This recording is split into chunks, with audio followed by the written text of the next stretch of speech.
Among hunters, nothing is more confusing than listening to people in different areas of our country try to describe deer antlers.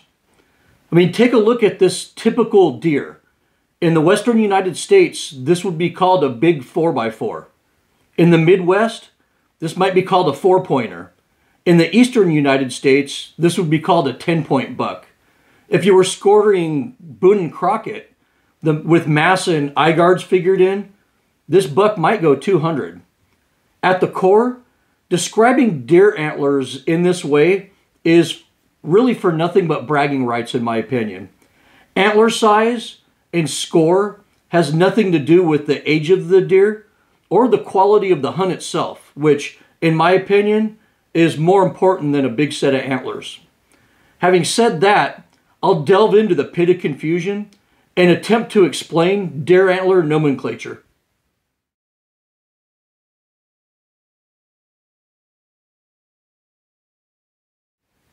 Although the white-tailed deer is rapidly expanding its habitat range, the western United States is primarily known as mule deer and black-tailed deer habitat. Out west, mule deer and black-tailed deer antlers are always described by counting the tines or points on both sides separately, without counting eye guards if they're there. Mule deer commonly have different point arrangements on each side, so calling them a 2x3 or a 4x4 or a 3x5 gives the deer symmetry. And as you can see right here, this would be a 4x3 right here. And which is very common with mule deer. Also, most mule deer and black-tailed deer have no eye guards at all. And when they do, they're just these little tiny protrusions on them, Some mule deer have big eye guards, but I can honestly say most of them don't. So to fairly evaluate mule deer or black-tailed deer antlers, the eye guards are never included when we count points or tines. Of course, if you want to do a Boone and Crockett score to describe a mule or black-tailed deer, everything counts in that calculation, but 99% of hunters aren't capable of accurately estimating a Boone and Crockett score. So that's rarely used to describe a deer by the common person like myself.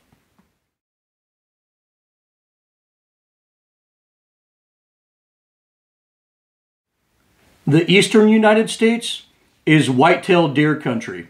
In the east, every tine on the deer is counted, even the eye guards.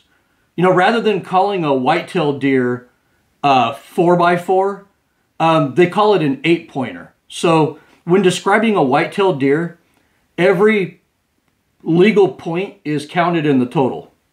And unlike mule deer and black-tailed deer, most whitetail have very prominent eye guards on them, so those are always counted as points. But like the water in Texas, things get muddy in the Lone Star State. Texas has both mule deer and a huge population of white-tailed deer. And Texans, as you know, like to make everything look bigger, so they count every tine or every point on both species of deer.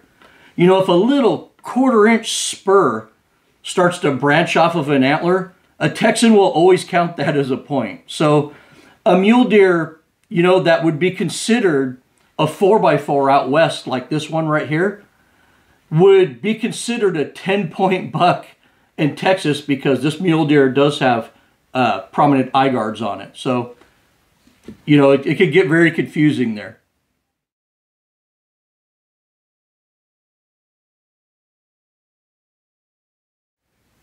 In the Midwest and the Mountain West states, the range of the mule deer and the white-tailed deer commonly overlap. In the northern area of this zone, all the way up into Canada, deer antlers are often just described by one side. So a 4x4 mule deer would be called a 4-point buck there. And when doing this, they always describe the side that has the most points on it. But in most of this area, mule deer antlers are counted like they do out west, where they call them a 4x4 or 4x3 without counting the eye guards. And whitetail antlers are counted like they do back east, where all the points are counted, including the eye guards. So you'd have a 4x4 mule deer and a 10-point whitetail buck.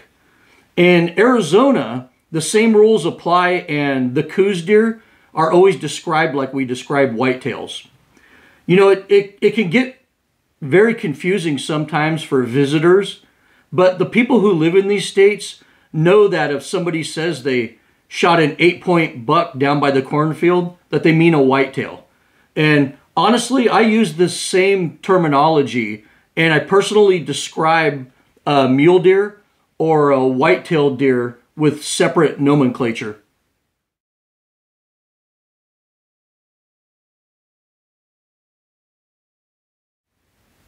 I have a love-hate relationship with Boone and Crockett scores.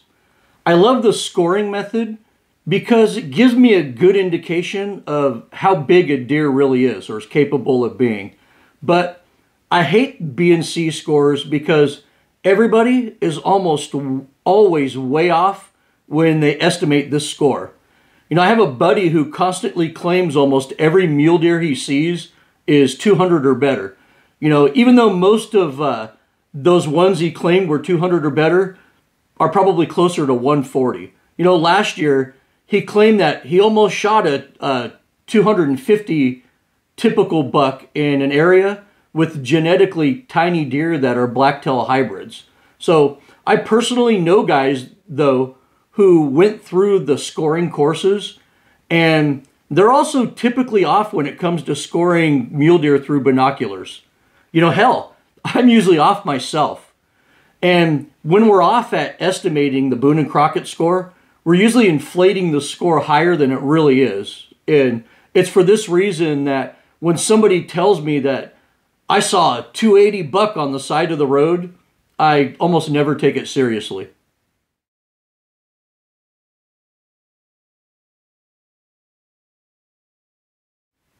So I've already established that antler points aren't really a good indicator of deer size or age. You know, and even the B&C scoring system can be misleading at times. And this is especially true with blacktail deer, where a large portion of the population will be forkies their entire life. A forky is slang for a 2x2 deer. You know, specifically, it refers to deers that are going to remain 2x2s through adulthood. And in mule deer country, these are also referred to as forked horn bucks. A forky can be a huge deer with a big spread, or it can be a tiny deer. In blacktail country, we started measuring antler spread years ago instead of going by the point system. And rather than saying, you know, I shot a 3x4 yesterday in Central California, you'll likely hear, hey, I shot a 22-inch buck yesterday.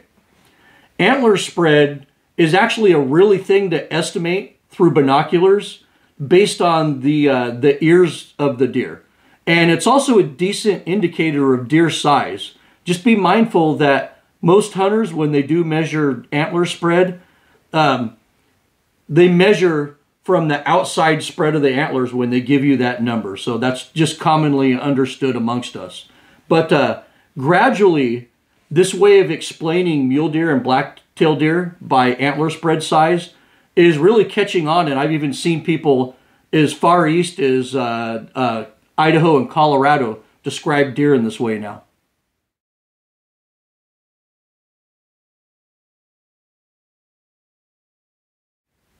In Europe, the roe deer comprises the majority of big game hunting opportunities there. And since roe deer are very small and most mature adult antlers are 3-pointers, they don't describe roe deer by the amount of tines that they have. Most Europeans that I know judge roe deer antlers by weight. I know it sounds funny to Americans, but that's the way the guys I know do it. Basically, they remove the lower jaw and clean the skull completely and cut it at the top of the nose. They have some type of standard for cutting a deer skull.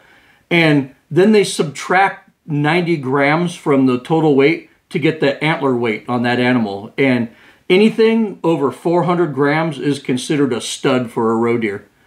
And I've seen Europeans also weigh the prepared skulls of other deer species like fallow deer to arrive at a similar score. With red deer, most Europeans count the total number of tines on both antlers. And in the UK, they often go a step further and refer to red deer with endearing names like prickets, royal stags, imperial stags, and monarchs. I wish we had cool names like that to describe our deer.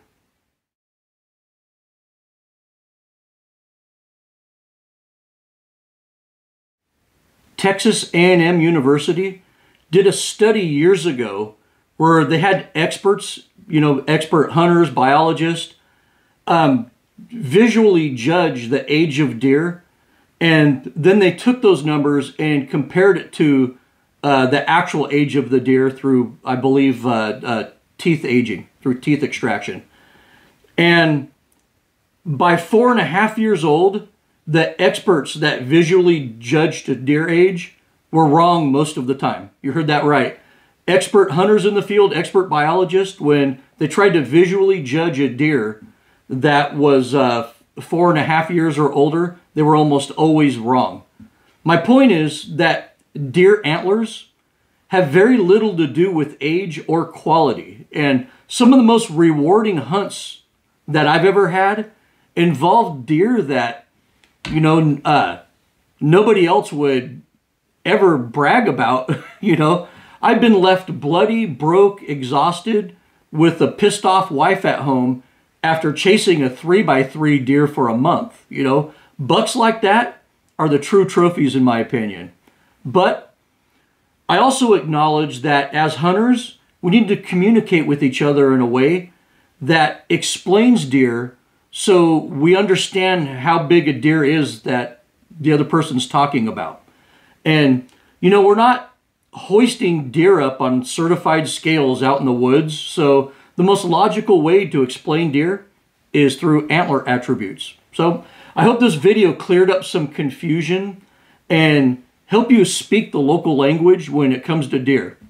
Thank you for watching, and as always, good hunting.